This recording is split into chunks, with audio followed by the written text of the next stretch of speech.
हम बकवास पर आपको खुशामदीद। शिद्दत ड्रामे की अगली किस्त में आप देखेंगे कि असरा अपनी बेवकूफ़ी के हाथों अपनी सबसे बड़ी हमदर्द खो चुकी है।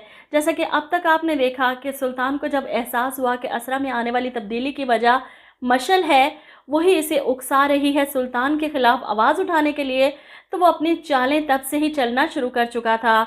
असरा को जलाने के लिए वो सबसे पहले मशल से दोस्ती का ड्रामा करता है। इसकी तारीफ़ें, इसकी बातें, असरा आहिस्ता आहिस्ता कॉम्प्लेक्स का शिकार होने लगी। इसे लगता था कि मशल की पर्सनैलिटी सुल्तान को इम्प्रेस करने लगी है और उसके मुकाबले में सुल्तान मशल को आइडियलाइज कर रहा है।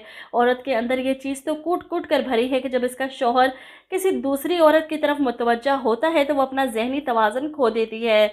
अपने शौहर की तवज्जो वापस हासिल करने के लिए सब कुछ करेगी।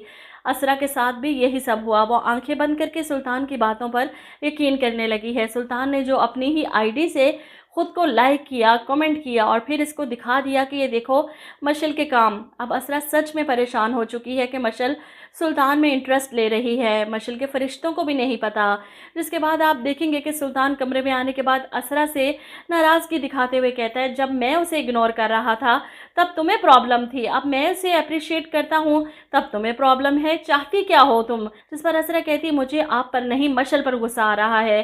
जिस पर सुल्तान इसे पंप करता है, अगर मशल पर गुस्सा है तो उस पर जाकर निकालो ना, मुझे क्यों बातें सुना रही हो। वैसे भी उसे अहमियत सिर्फ इस वजह से दे रहा था कि वो तुम्हारी दोस्त है। अब अगर मेरी इस तवज्जो को इसने मिसअंडरस्टूड किया है तो वो इसकी प्रॉब्लम है, मेरी नहीं। वो असरा को इतना ज़्यादा पंप कर देता है मशल से जाकर बात करने के लिए कि असरा बेवकूफ़ सुल्तान के वॉशरूम में जाते ही इसका मोबाइल चेक करती है, वो जो जानबूझकर खुला छोड़ कर गया था। असरा मशल की चैट खोलती है और इसके स्क्रीनशॉट ले लेती है अपने मोबाइल पर और पहुंच जाती है मशल के पास इससे सवाल करने। मशल, कहाँ हो तुम, बाहर आओ। अब जुनैद भी बाहर आता है, क्या हुआ, सब ठीक तो है। असरा इनसे कहती है, कहाँ है वो, बुलाए से, मुझे उससे बात करनी है। मशल बाहर आती है, असरा सब ठीक तो है। इस पर असरा चिल्लाती है, तुम्हें शर्म नहीं आई, अपने शोहर के होते हुए दूसरों के शोहर पर डोरे डाल रही हो, शर्म नहीं आती, क्या कैरेक्टर है तुम्हारा। मशल तो ये सुनकर ही घूम जाती है, तुम्हारा दिमाग तो ख़राब है। जिस पर असरा चिल्लाती है, दिमाग तो मेरा पहले ख़राब हो गया था, जो तुम जैसी लड़की को अपना दोस्त समझ लिया, लेकिन तुम दोस्त नहीं, दोस्त के नाम पर दुश्मन हो। ऐसे में जुनैद को समझ नहीं आ रही ये क्या हो रहा है, आप कैसी बातें कर रही हैं, कैसा इल्ज़ाम लगा रही हैं मेरी बीवी पर। जिस पर असरा कहती है, मैं इल्ज़ाम लगा रही हूँ आपकी बीवी पर, इल्ज़ाम नहीं लगा रही बल्कि आपकी बीवी की असलियत आपको बता रही हूँ। मामला इतना ज़्यादा बढ़ जाता है कि मशल गुस्से से असरा से कहती है, क्या सबूत है तुम्हारे पास। जिस पर असरा अपने मोबाइल पर स्क्रीनशॉट दिखाती है, ये देखो तुम्हारी बीवी और सुल्तान की चैट। ये देखकर मशल हैरान रह जाती है, सब झूठ है, ये आईडी मेरी है ही नहीं। ऐसे में सुल्तान जो मुंतज़िर था कि मामला ज़रा गर्म हो जाए ताकि वो चोट लगाए तो मज़ा भी आए, वो पहुंच जाता है ऊपर और जुनैद के सामने मासूम बनते हुए कहता है कि मैंने तो कभी अपनी बीवी के हाथ में अपना मोबाइल नहीं दिया। जिस पर जुनैद कहता है, फिर तुम्हारी बीवी के फ़ोन में उसके इन शॉट कैसे आए। जिस पर सुल्तान अनजान बन जाता है, व्हाट रबिश। वो असरा का मोबाइल देखकर कहता है, ये स्क्रीनशॉट तुमने कहाँ से लिए हैं। जिस पर असरा हैरान होती है, मैंने खुद देखी थी आपके मोबाइल पर वो चैट। और सुल्तान जो ऊपर आने से पहले वो सारी चैट और आईडी डिलीट कर चुका था, अपने मोबाइल निकाल कर जुनैद को दिखाता है, मेरे मोबाइल में तो ऐसा कुछ नहीं है।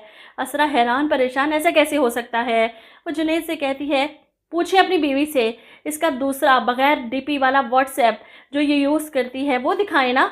जिस पर जुनैद गुस्से से चिल्लाता है, बस, अपनी बीवी के खिलाफ मैं मज़ीद एक लफ्ज़ नहीं सुनूंगा। मशल आगे बढ़कर जुनैद को रोकती है। ऐसे में सुल्तान भी असरा के सामने खड़ा हो जाता है, शर्मिंदगी दिखाते हुए अपनी बीवी की तरफ से, इनफैक्ट हमारी तरफ से मैं तुमसे माफ़ी मांगता हूँ। वो असरा का हाथ पकड़कर नीचे ले जाता है, इसका मकसद तो पूरा हो चुका। असरा की बेवकूफ़ी ने सुल्तान का रास्ता क्लियर कर दिया। इसे यकीन था कि इतना सब कुछ सुनने के बाद मशल और इसका शौहर फ़ौरन ये घर छोड़कर चले जाएंगे। खुद तो वो निकाल नहीं सकता था क्योंकि कॉन्ट्रैक्ट था और इसके अकॉर्डिंग मशल और जुनैद इस घर को फौरी खाली नहीं कर सकते थे। इसीलिए सुल्तान ने बड़ी गेम खेली है इन दोनों का रास्ते से हटाने के लिए, असरा को एक बार फिर से तन्हा करने के लिए। जिसके बाद आप देखेंगे कि जुनैद और मशल फ़ौरन घर खाली कर देते हैं रातों रात और सुबह अपना सामान लेकर वहाँ से निकल रहे हैं। वो चाबी सुल्तान की माँ को पकड़ाते हुए कहते हैं, हम जा रहे हैं। ऐसे में सुल्तान की माँ चाबी पकड़ते हुए हैरान है, कहाँ जा रहे हो, क्या हुआ है। कोई नाराज़गी है, जिस पर मशल पीछे खड़ी असरा को देखकर कहती है, कुछ नहीं, बस मुझे सिला मिला है दोस्ती का। असरा अभी भी नाराज़ मुंह फेर कर खड़ी है। इसे लगता है कि मशल अभी भी गलत बयानी कर रही है। ये नहीं जानती ये सुल्तान का किया धरा है, और जब इसे पता चलेगा तो बहुत पछताएगी, इतनी अच्छी दोस्त और हमदर्द को नाराज़ करके। इन लोगों के जाने के बाद सुल्तान की माँ अंदर आकर असरा से सवाल करती हैं, आखिर ऐसा हुआ क्या है? ये लोग नाराज़ क्यों हुए? रातों रात ऐसा क्या हो गया? ये लोग घर छोड़कर जा रहे हैं। और असरा क्या बताए, इसे तो खुद समझ नहीं आ रही कि आखिर सुल्तान के मोबाइल से सारी चैट डिलीट कैसे हुई, और सुल्तान इस सब से मुकर कैसे गया। इसने तो खुद मुझे बताया था कि मशल इससे मैसेज करती है, इससे बात करती है।